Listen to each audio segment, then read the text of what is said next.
that you kind of see and read about today. And here are his personal beliefs. Simplification. So this is why Thoreau could be considered influential now. It's this appeal and the power of his words with the relevance of his ideas. Simplify, simplify. You will see that word several times in our reading of Thoreau, to simplify as much as possible. His celebration of nature and this call to simplify both work to persuade countless readers who yearn to escape society that's littered with gadgets and technologies that destroy nature, that destroy human nature in the name of progress. Thoreau talks about how, while living in his cabin, he became a vegetarian. Not because that's what he wanted to do, because he wanted just to try it out. The nastiness, the vulgarity, the slaughter of innocents of animals, kind of dominates a part of his chapters within Walden. So the idea of vegetarianism. And the key thing to think about and remember with Emerson and Thoreau and all of this is the importance of the middle ground. Yes, venture into nature.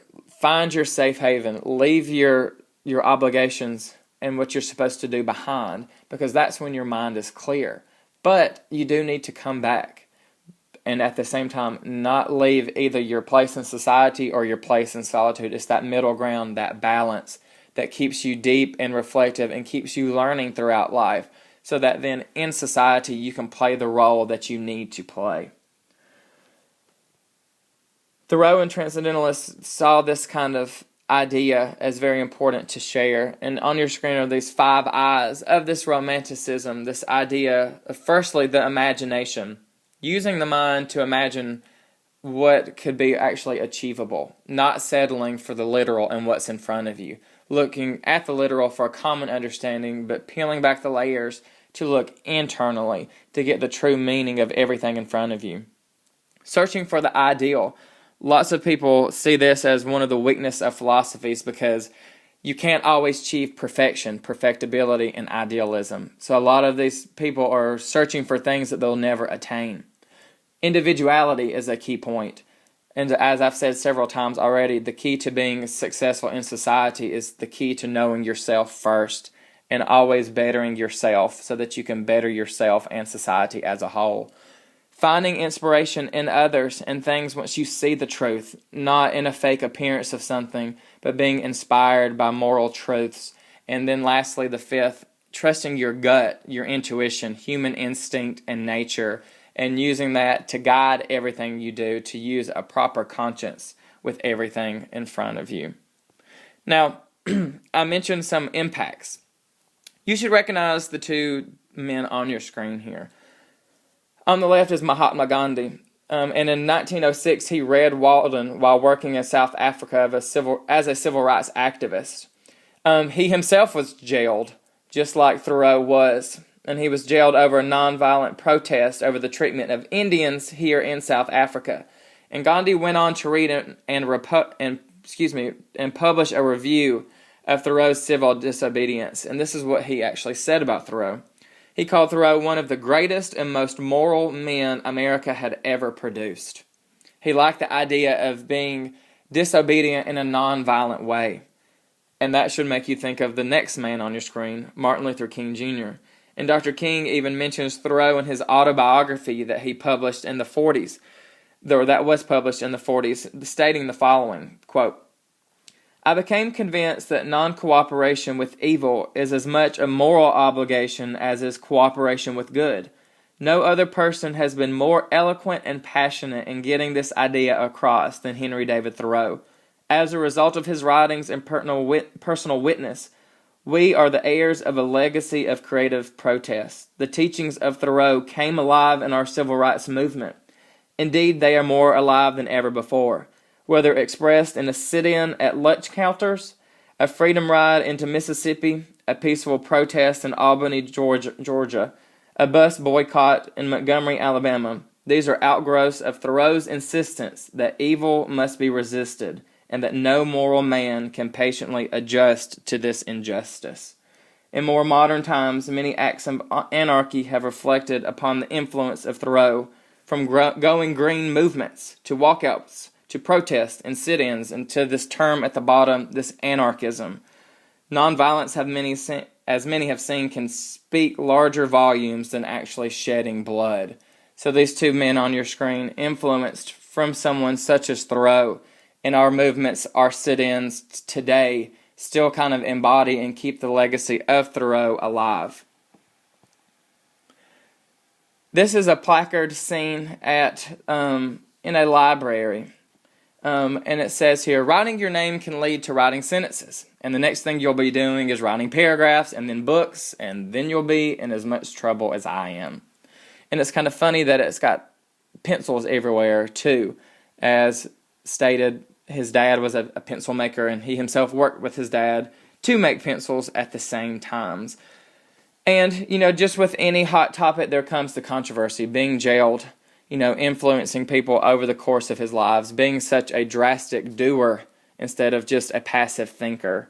And now I'm kind of curious to see your impression of Thoreau, and, do you share some of his core beliefs about escaping society, what we can actually do and accomplish with ourselves?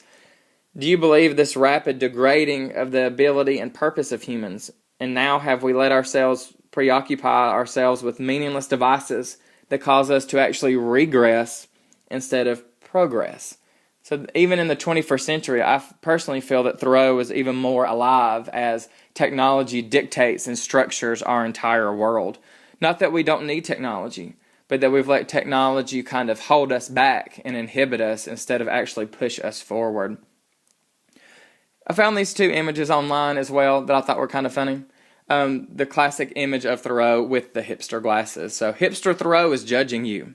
Kind of, if you remember last year, all of you with whoever you had read 1984, that Thoreau was alive and judging you and watching you as a hipster kind of thing. The civil disobedience, I was into it before it was cool. So as we've talked about in class now, it seems that rebellion is the new conformity. Rebellion is the new hipster. Thoreau was the start of a trend that, 150 years later seems to be even more alive and celebrated. So these images are just kind of funny thinking about this in mind here. So I want to kind of end with two important quotes. You're going to see Thoreau for several days in class, and I want to just wrap up this with two different aphorisms from him. So this first one says, "It's not what you look at that matters, it's what you see." This is one of the key kind of messages I want you to take away from this. And this goes back to our reading of Emerson here when he talks twice, first about how only few adult persons can truly see nature, and two, how the sun only illuminates the eye of man. This is Emerson speaking through Thoreau, the philosopher, and the philosophy here. It's not what you look at that matters, it's what you see. So what I encourage you to do with everything that you do is to look past what's presented to you, to look inherently for the truth and how it's relevant for you and how it's going to impact you. All of these philosophies have optimism and pessimism buried in there. There's good and bad in everything that we see. So to not looking at it and accepting it for what it is, but to look past it and to better yourselves, because it's looking past it and transcending the literal that's actually making you better than the person next to you and making you a better person than you actually used to be. And then secondly here, not until we are lost do we begin to find ourselves. So it's this idea of completely disbanding yourself from everything. The removal of safety nets. So being comforted when you fall. Getting out of the routine, and not being able to predict outcomes, both good and bad. This feeling of lost, where do I go next?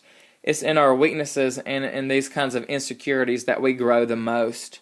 And so this is what Thoreau is trying to enacting you to do. A lot of people either see him as more credible than Emerson because he enacted this and sought it and tried to find it, and we'll read those words together in class in Walden. So I want you to kind of keep that in mind. Who do you like better, Emerson or Thoreau? Does Thoreau have more credibility because he actually did these things? Or does it even matter? Are you still kind of disconnected from this? You know me, the 21st century transcendentalist, eating this up here. So I'm hoping this kind of lecture kind of resonated with you a little bit more personally on a one-on-one level here. And I kind of do hope that you enjoyed it at the same time and have been able to absorb it. I encourage you to rewatch it, to revisit some of these ideas. I really need this to sink in for you. We will not go over this in class. We will jump straight into the material. So I encourage you to watch it again and to come to class well-versed in all things Thoreau. And I look forward to seeing what you have to share with us when we go over this and continue reading Thoreau.